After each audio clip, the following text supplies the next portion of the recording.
Hey guys, what's up? I am using the Mythos Tarot. It's the Greek gods. It's a really pretty deck. I'm KellyAnn. This is Mana Moon Tarot 329 on YouTube. Thank you for joining. If you've never been here before, I throw meetings out every once in a while. Nothing on a regular basis. If you're returning, thank you so much. It's good to see you, have you here. Please like, subscribe, leave a comment, tell me what you thought, if it resonates with you, if it doesn't, or if you want a personal reading. I do a complimentary 3-card spread for you with clarifiers, either in person, on the phone, video, or just a recording I can send to you. Tell me what you need to know. This is called the like a daily situation, action, and outcome. So the situation is the moon, which is usually secrets. Judgment is kind of to take an action or to judge what's going on, who, what, where, how. And then the sun is the happiest card in the deck, of course, and that's what all of us want, to have sunshine. So what it's saying is that you need to take judgment on these secrets in order to have your happily ever after, if there is one. And then I clarified it, and we have the Star, the Five of Cups, and the Two of Wands. So what it is saying is there's secrets about your dream, your wish, whatever it is, your goal in life. You need to judge something of the past. Five of Cups is usually looking back. And then I clarified that it came up with the Devil and party, or a group of people who have partied. So maybe somebody has known what your goal is, your secret wishes, and they laughed or joked about your goals, and you have to judge them for that, or search your soul for it if you want people like that around you. And the Star, your dream was to have passion, the Queen of Wands. We all want a little passion in our life, right? So somebody that maybe mocked your passion from your past, you have to find judgment for that and act accordingly. And for your sun, how do we get the sun? You know what I mean? How do we achieve the sun? Who are we going to achieve the sun with? And it says Two of Wands. So someone or something that you put action towards to gain or get or achieve. And I asked, well, who is that? And the lovers came up. So a lover. Which lover, right? I mean, or what kind of love? And it came up with the Hermit. The one who is perhaps not as vocal right now or not in your life, but it's someone from the past, obviously, that was part of this community that mocked you about your dreams. A lustful Queen of Wands. So we have the King and the Queen of Wands. So someone that matches your passion or has matched your passion. Nine of Wands came up. So somebody who burdened you or made you feel, not burdened, like beat down, sort of. Whoever like tests your patience, tests your strength, your will, whoever that was, a passionate person who tested you and made you feel burdened. Someone who was deceitful, possibly, or strategic. I mean, Seven of Swords means many things, but it can mean planning. It can mean determined to win. Someone who has the passion to be right all the time. Could be that person. And basically the person who changed your life, because the world showed up. Someone who flipped it upside down. again, I asked, who is this? And it came up with the Ace of Cups, somebody who matches your love vibe, someone who, you know, you get along with as far as the loving aspect of it. And, you know, the Six of Cups is somebody who offered you something. He offered a cup of love to you, right? Or her, she offered it. For what? What is this going to achieve, right? And it came up with the Four of Wands. The Four of Wands is stability, house, home, family. The Nine of Cups. Nine of Cups is like writing a list to Santa and him bringing every single thing you ever got. Everything you ever wanted, he brings, you got. And the Seven of Wands, of course, is victorious. And to what does all this equal to? Your Ten of Cups. Life is good. So basically, unfortunately, you have to take people's inventory. We don't want to take people's inventory, but you have to in order to judge who should be in your life and who shouldn't. And to be more careful about who you tell your dreams or your passions to. Because it might be people out there that don't find them as serious as you do and might mock you for it. I mean, that's always a possibility. And there's always going to be some guy or girl that is your Juliet or your Romeo, you know, that forbidden love that you taste it one time and forever looking for that again until death, right? Or until you find your Ten of Cups. So whoever it was in the past who caused you stress, that you invested in, a lover that you wanted to have victory with, a home with, stability, that they come and offer you their cup of love, that you don't have to chase them for their cup of love. What else? Someone that, you know, rocked your world, basically. You have to judge them, unfortunately. And probably not let them back in your life. I mean, they might come back. They probably will come back. They always come back like a bad penny, right? So, situation is your secrets, your goals, your insecurities, your stories that only, you know, you should know, or God and a priest or whoever.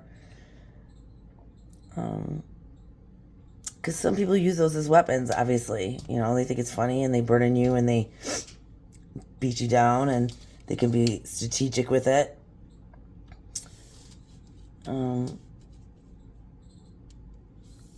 of like a bad boy syndrome, I think. I think that's what it's kind of saying. So, you need to reevaluate, even yourself, judge your own motives and your own intentions on why this is what you find happiness and stability in, when probably not. I mean, 1 in a million maybe. Not everybody changes their spots. It's possible, but it's a rare occasion. What else do we want to pull? Let's pull one more. What is underneath? Temperance was underneath the Ten of Cups. Temperance, which finding balance.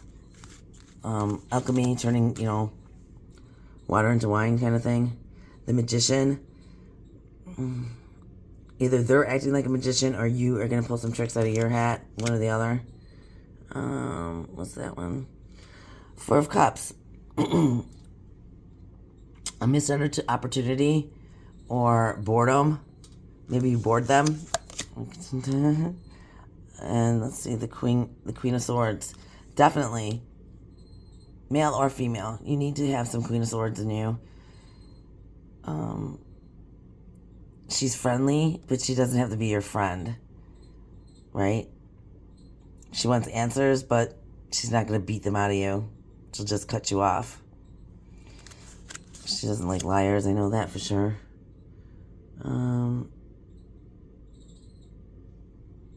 Three of Wands. Yeah, waiting. Whoever maybe you've waited for, judge that. Why are you waiting? Oh, the Wheel of Fortune. Someone who's changed your fortune. I'm trying to give you a broad realm of who this might be, right? Your Five of Coins, someone that possibly put you in poverty, either emotionally, spiritually, financially,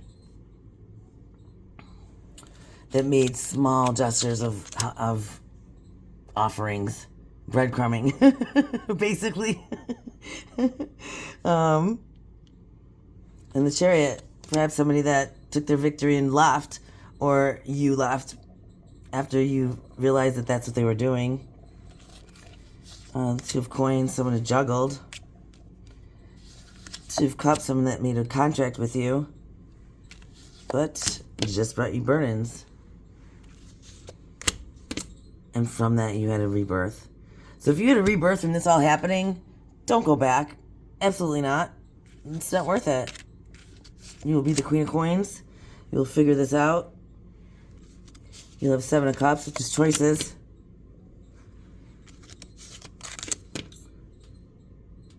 I'll tell you something that my aunt told me. Ladies, gentlemen. Marry the first time for love and the second time for money.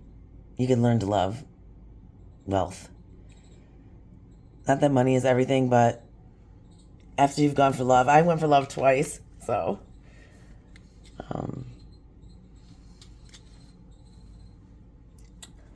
when I think of like my grandparents, they were an arranged marriage, and they lasted till my grandma's death. Obviously, she was they were married 68 years in an arranged marriage. And they get along just fine. Perhaps not in the beginning, perhaps not all the time, but it's a commitment. If two people are willing to cooperate with each other, almost anything is possible. If you fight each other and see each other as competition, it's not going to work. If they collude with other people and laugh at your or celebrate your losses, that's not somebody you want in your life, ever. And they're not going to change. Often I see when they say, how do they sleep at night for doing stuff like this? You know what I mean? How do they sleep at night? Well, they're not you. Right? Very different. So if you're having sleepless nights, what do you think they're having? Peaceful nights? Peaceful sleep? Counting all the people in their sleep that they've burned like sheep? It's okay. Because the Emperor will show up, for sure. He will be a king of love. He'll bring you love and joy and happiness.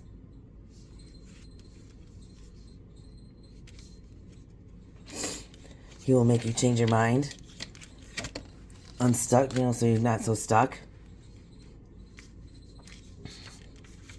He will protect you. He will honor you. He will feel that you're worthy of anything that you desire. He'll match your energy, right? Queen of Cups. So the King and Queen of Cups. King of Coins. When two people build an empire together, one stepping off, or one leaving, or one neglecting, is going to crumble the empire. And you can't build your empire on a foundation that you've started with somebody else. Or think you could just put in a substitute queen. It doesn't work that way. Alright, you guys. Enough lecturing for me. Oh boy. And the last card to come out is the Ace of Swords, which is telling you, I'm not bullshitting you, right? It is what it is. Cards don't lie. They never do. You might not want to believe them. You might think it's all bullshit. But until you don't follow its advice, and you realize you should have zigged when you zagged and they told you should do this and you don't, you'll start to understand what tarot's about. That's how I learned, and that's what I've started to believe in, that I'm watching these cards and it's just like, no way, no way, no way. They can't know. I'm not going to do that. And I don't. And it turns out the way they say it does. Or I do. And it turns out the way they say it does. So it's not telling the future. It's giving you choices, confirming your feelings already, enhancing your intuition, just highlighting your path, giving you advice and guidance, not predicting the future. Only you predict the future. You are who determines your life. You have free will. Luck happens, miracles happen, coincidences happen. Well, I don't think coincidence happens. Dumb luck happens. Serendipity, right? But it's because you put yourself in that position, good or bad. And either the rewards or the consequences are yours. If you want to grow, if you want to level up, that's how you have to do it. Blame shifting and finger pointing will not level you up. Excuses and ghosting and being irresponsible is not going to do anything for you or the people that you're with. You have to care about yourself before you can care about anyone else. You can't share an empty cup. There's nothing that, if you don't fill your own cup up in order to share, you can't give from an empty cup. You know? And it's that old airplane thing, you know? Put your oxygen mask on before you can help anybody else. And always remember, when you save a drowning person, they will end up drowning you too. It never fails. That's why, like, most times they throw like a ring or a buoy out to the person or a rope. They don't go diving in because it's the survival. They'll put you under to survive when push comes to shove. Not to sound ominous or anything like that, but the whole point is value yourself more than you value anybody else. And if you don't know your own value, I always say, whatever's going on in your life,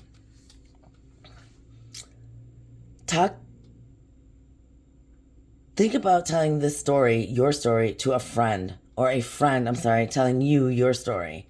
If a friend told you your story, what advice would you give them? What advice would you give a friend if they told you your story? That is a great question. Have a great day, guys. Man and Moon Tarot, 329, KellyAnn. If you're looking for a reading, let me know. I'm around. I'm really busy right now, but because I'm decorating and stuff like that for the holidays. It was really good touching base with you guys. This is relevant to me too, okay? Have a great day.